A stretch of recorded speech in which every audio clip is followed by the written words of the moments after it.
Hi, Understanding Asperger's Initiative community. I'm making a video today about one of the issues that I hear about as much or more often than anything else in Asperger's, and that is the challenges with motivating our children on the autism spectrum to do something other than their area of special interest or areas of special interest. So you're going to have to excuse me again. I'm going to look from time to time at some prepared script so I don't forget to say something important. Okay, so I would say that motivation is probably one of the least understood and most poorly supported aspects of Asperger's, particularly in schools. Children on the spectrum have a really tough time doing anything that isn't related to their special interest. If it seems pointless, if it isn't related to or connected to something they already know and of interest, it can be a really tough go trying to get them engaged. But what are some of the reasons for this apparent lack of motivation? Well, our children are just wired differently.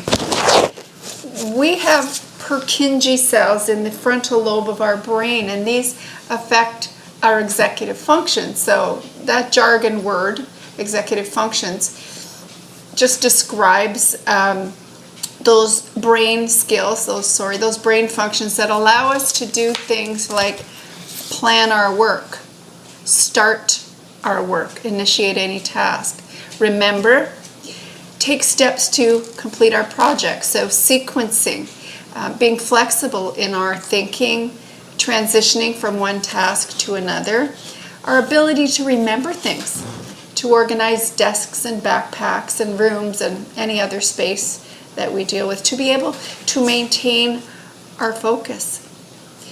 There are other aspects of executive functioning, like working memory, which means taking information that we've learned and actually doing something with it.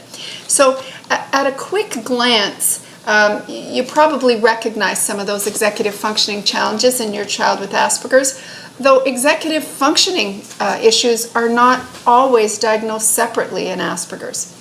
Now, we do know that up to 95% of kids with a diagnosis of ADHD do have executive functioning challenges. I have never met someone on the spectrum who didn't have a significant number of executive functioning challenges that impacted various aspects of their life. So, what happens in executive functioning challenges, in particular in the school, is that things like a difficulty in initiating tasks in a typical way can mean that teachers think that our child is lazy, when really, if he won't start his work, it's because he can't. We haven't taught him how to start the work.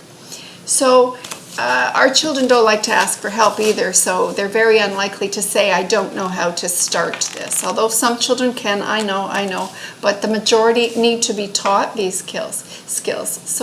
So as important as all that is that if we can understand that if our child demonstrates those difficulties, they are actually attached to an issue that has strategies and supports to support and mitigate problems, then we can stop the bleeding. We can help our child to be successful in those areas and to work towards an independent life. And as important, we can then perhaps get teachers to stop editorializing behavior. So our child's behavior is not lazy, weird, difficult, zoned out, inattentive, rude, or oppositional, we might also be able to get them to stop posing questions and advice as though they were clinical psychologists, psychiatrists, or pediatricians. And I'm talking about things like teachers recommending that parents seek medication for their child to improve focus, or asking what's going on at home because parents aren't seeing not bad behavior, but less preferred behaviors at school, but parents are reporting it at home.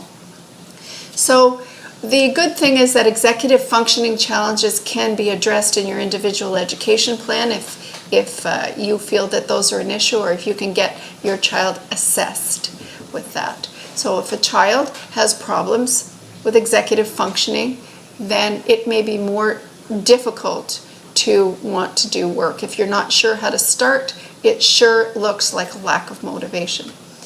The second thing that can impact what looks like a lack of motivation, or is a lack of motivation, is anxiety. So you've heard me say this before.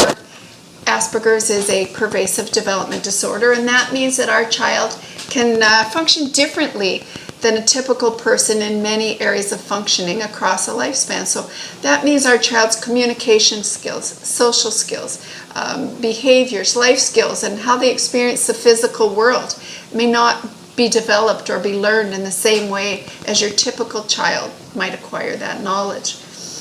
So the way a person with Asperger's sees all of these areas or experiences all of these areas isn't wrong, but it is outside of what we commonly see. There's not a lot of patience for different in our society. We sure talk the talk, but we don't uniformly walk the walk. So what does it mean for your child with Asperger's then? Often it means that he's corrected in every area of functioning from the time he's old enough to understand language, and this can cause anxiety. So an example, he's 2 years old, he wants to give you some affection, so he toddles over to you to get a cuddle, and on the way he kicks a cat as he makes a beeline for your arms. His instinct to initiate social contact is reprimanded. "Johnny, don't do that," we say as we go and cuddle and console the cat. Or she wants to play with another child in the classroom, so she goes over and she pulls the doll out of the other child's arms. The other child starts to cry. The teacher reprimands. So instead of celebrating the child for her desire to have social contact and teach her how to be successful next time, we reprimand the desire for social contact. So over time, your child can shut down and stop trying. Why bother trying to make friends when you get embarrassed, humiliated, and scolded each time? Why bother? It looks like the child's not motivated. Same goes with schoolwork. Our children are expected to learn the same curriculums as their typical peers and do the same volume of work.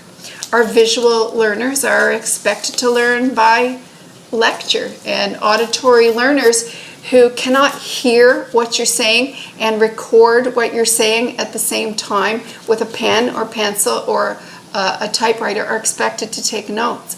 Our kinesthetic, hands-on learners are expected to make sense out of text and words instead of experiencing something for themselves. When they try to do the work, it might be done incorrectly or too slowly, or they've actually missed the point of a question. So sometimes it can even be illegible when they've given it their all-out effort. So over time, our kids just learn not to trust their ability and not to trust their instincts. That they don't want to try, because if they do, they're going to be told that they're wrong again. So this is why I say they develop a kind of chronic performance anxiety. Who would want to try if they knew from experience that they're going to have that same loss of dignity time after time? Not me, not you, not them. So performance anxiety is just one kind of anxiety that can impact our children and affect motivation. So children who are teased and bullied may have a difficult time feeling motivated enough to even get out of bed and face the day, let alone get through a major project or want to try a new sport or extracurricular. In fact, children with ASD who are bullied can show symptoms of a kind of anxiety that looks like post-traumatic stress disorder. They keep reliving the indignity of the assault over and over again, whether it's physical or verbal assault. They can't let it go. They're no longer experiencing joy or anticipation with each day, if they were even experiencing that. But certainly they loop over and over again on the injustice and the pain of what they experience. So it's pretty hard to appear motivated or to be motivated if you're caught in that loop. So anxiety is a really important concern that must be addressed in Asperger's. Many of you know that Asperger's is not a mental illness, but the struggle that can come along with it as society insists we conform to their expectations of what is typical behavior can cause anxiety, which can become clinical anxiety, which can lead to depression as well. So